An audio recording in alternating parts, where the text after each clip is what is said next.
Welcome back to the Keiser Report. I'm Max Keiser. Time now to go to Dan Collins in Shanghai to talk about the China Money Report. Dan, welcome back. Hey, Max. Thanks. Good to be back. So now Donald Trump wants to maybe start a trade war with China.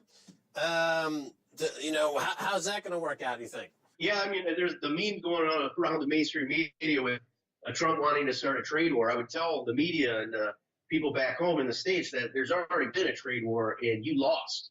You lost 70,000 factories in a decade plus. I mean, go to Detroit, go to Flint, go to the empty steel towns, go around the Rust Belt, go around the Southeast. I mean, these are the types of places I think a lot of people in Washington, D.C. and New York City don't get out to, and I don't think they understand it. These economies over here in Asia, Japan, Korea, they're mercantilist economies. They're going to game the trade system. I mean, you can't possibly argue anymore that we live in free markets. I mean, Japanese government owns 30% of their stock market and most of their government debt now.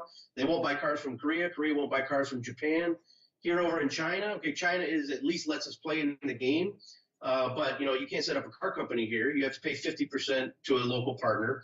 Even Walt Disney World, they only own 43% of Shanghai Disney. The rest is owned by Chinese government companies. So you don't get into these markets without some kind of joint venture. So all these markets are not free trade. Free trade doesn't exist. It's kind of a joke with these academics running around with their textbooks talking about free trade. And free trade is good, and it is good for countries to specialize in stuff. But the U.S. has, because they have the reserve currency, they've been gamed for decades with people smashing their currencies down against the dollar and with unfair trade practices. And so we get to the point where we are now where the U.S. can't make anything for themselves. They only produce half the vehicles that are sold in the country. They can't make a phone. They can't make a television. They can't make a washer and dryer. And we get to this point where we're basically living in a financialized welfare state. If you're close to the printed money in Washington, D.C., in New York City, and in California, you're okay. If you're anywhere else, you've had a rough couple decades. Right, financial welfare. So, yeah, I don't think people understand that when Bill Clinton opened up China, they became part of the WTO, the World Trade Organization. Then the U.S. then went on a money printing spree. They've printed more than $20 trillion since then. They've got almost $20 trillion in debt. They've got a financialized economy that trades $5 to $6 trillion a day in Forex. And this made the money printers on Wall Street and the people living near there who are in line to get that free money extraordinarily wealthy. The number of billionaires has gone up almost exponentially. But because labor was routed through China, nobody who was not a lawyer or an investment banker was left out. They then voted for Trump. Hillary refuses to point out the obviousness of this fact and blames other countries for her ineptitude. And now Trump is talking about a trade war. But as you point out, there's been a trade war going on for decades now. How does he address this problem? Or does he really understand the problem, Dan?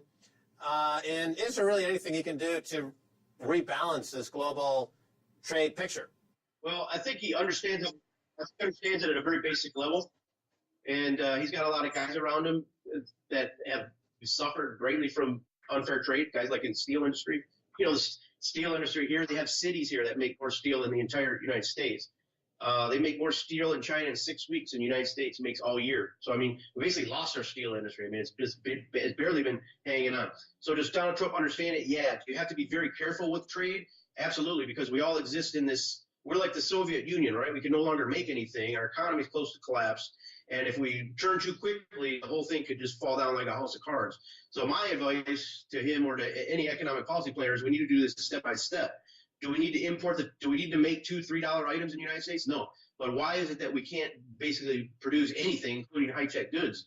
If you look at our imports and exports in the United States, we look like a 19th century economy. We export soybeans and scrap steel and scrap paper, and we import computers and solar panels and vehicles and all this other kind of stuff. So, so I think he understands it. It's going to be a very delicate. He's inherited a Ponzi scheme, basically, in the United States economy.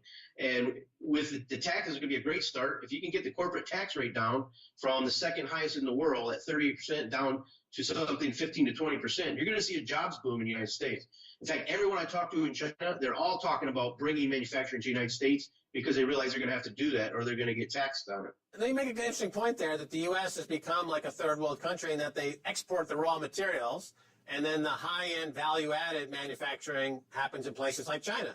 There used to be a characterization of the first world countries that would be the opposite case. They would import the raw materials. If you look at Britain during the Industrial Revolution, they imported cotton from America and they produced high-end textiles or high-end Wedgwood or other famous, British manufactured goods of that era as the Industrial Revolution. But now we're at a point, as you've just articulated, where the U.S. has become really a third world country and that they're importing the high-end stuff from China. And, to your point that you just made there, I think it's also quite important. I think you need to repeat it, Dan. Tell the people again what you just said. It's so important. We've been in a trade war and you lost. So now is the time. And now is the time that something has to change. We can't continue on. As Max said, we're 20 trillion in debt. We'll be 30 trillion in the next 5-6 years. If you do a gap-adjusted assessment on the U.S. economy, we're trillions of dollars in debt every year. We continue to run $500 trade deficits. We have trade deficits with 90 different countries. So if free trade doesn't exist, it's not in real application of the market. It doesn't exist. People have, especially East Asia, have closed their markets down to the United States. They only buy what they absolutely have to buy from you.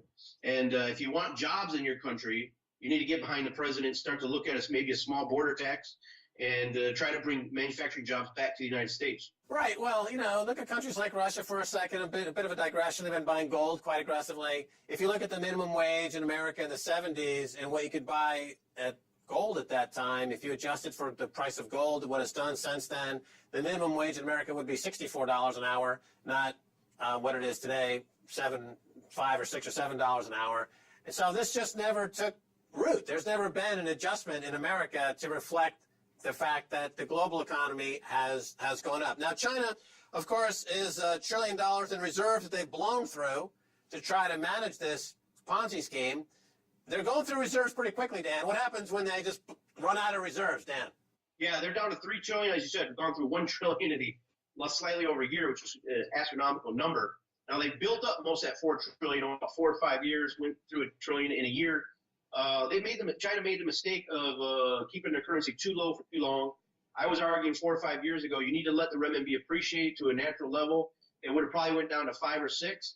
And then now as you get the economy has weakened and it can go down, they could just let it go down slower. But they're trying to keep it propped up. China has kept, in fact, against most other currencies in the world, the Chinese RMB is up very much against everybody else, especially against emerging economies, Turkish lira, Brazilian real. I mean, these currencies have collapsed. But China's up big against everybody, with the exception of the dollar's down 8%. Now, to keep the Chinese RMB up there, as you said, they've been going through the currency reserves.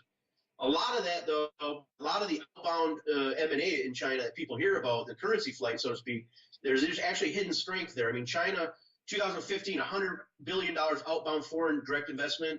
Last year, $200 billion, so doubled. This year it could go up to $300 billion.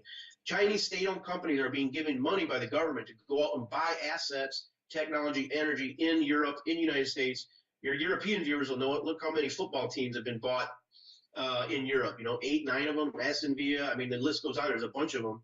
But all this money's coming out of China to buy up assets, because you can't run trade deficits for 2, 3, 4 decades. That money eventually comes back, buys up your assets, and turns you into a sharecropper in your own country. And that's the next phase for the American citizen, is to become a sharecropper. Yeah, that's right. Jump down, turn around, pick a bale of cotton. All right, Dan Collins, thanks for being on the show. Thanks, Max. Well, that's going to do it for this edition of the Keiser Report with me, Max Keiser, and Stacey Herbert. I'd like to thank our guest, Dan Collins of the China Money Report. If you want to reach us on Twitter, it's Keiser Report. Until next time, bye, y'all. Here's Jim Rickards tweeting, "The smartest central banker in the world just bought another 28 metric tons of gold. You go, girl. Hashtag Central Bank of Russia." So Russia bought another 1 million ounces of gold in January. Here we have Alan Greenspan, the maestro, saying that anybody who owns euros should buy gold. Seems pretty obvious and clever. Somebody's looking at the facts devoid of the hysteria and acting appropriately. Yeah, well, now we'll see, because we're heading to a debt crisis, and gold will be a major factor in that crisis for sure.